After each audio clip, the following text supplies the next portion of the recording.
Alright guys, I started off the way I usually do with these painted rocks, and I sketched out my design on paper first, and then I transferred my design, well, not really the design, I transferred a circle onto a 4x4 Shelly Santorini square, and I did that so my lettering would stay in the center of the lightest part.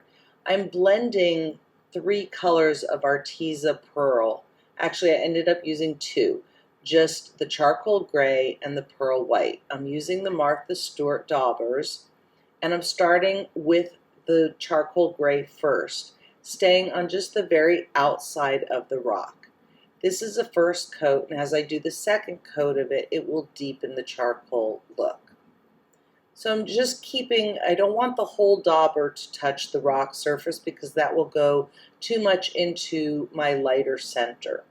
So I'm staying on the edges and keeping it, covering the rock surface as is required in the plane ride if you're in Shelly's group, covering all of the rock surface with the gray by keeping it semi off the surface of the rock and bringing it down onto the sides.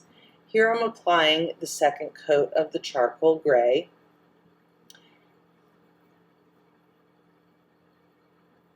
Getting good coverage there.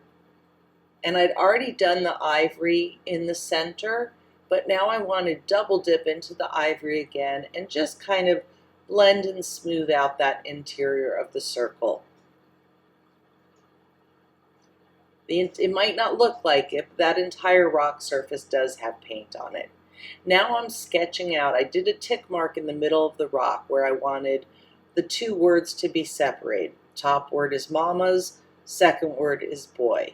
Sketched out boy first, and then mama's, I did the M and the S first, so I knew my spacing would be okay.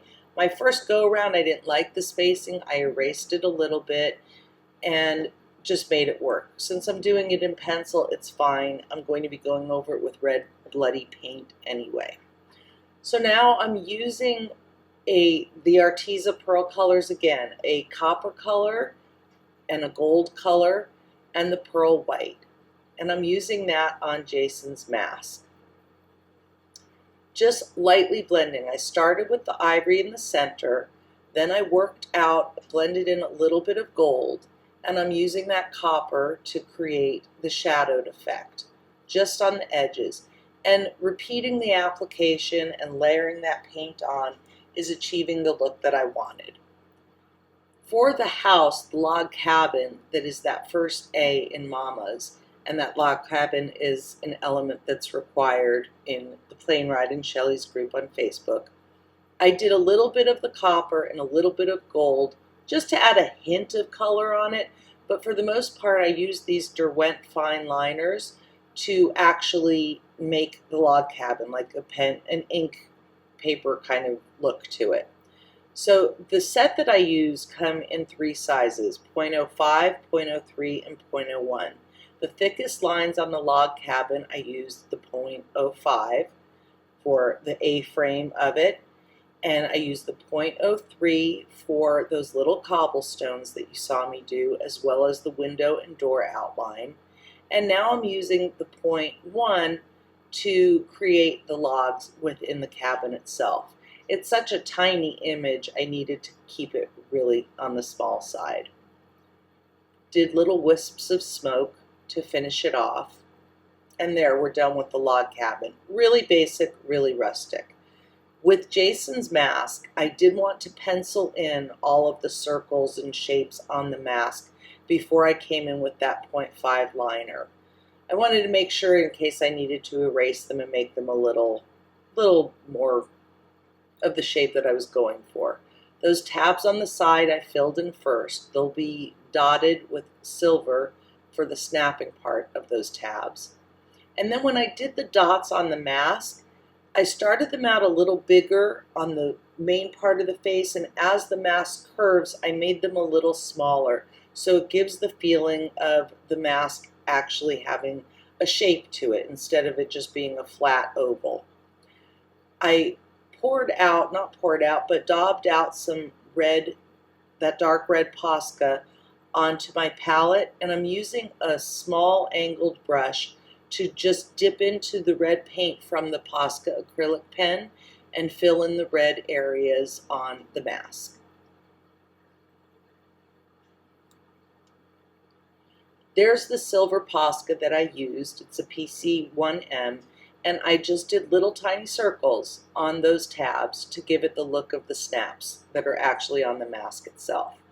I created this red using some acrylic craft paint.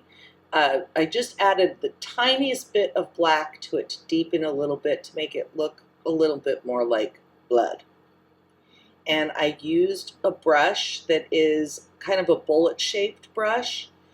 Got it pretty wet so that when I dip into the red, I can give that effect of the blood letter, the letters just being blood that's dripping down. Keeping it very loose and free form. I'm not going for any particular font. I just want it to look like bloody letters.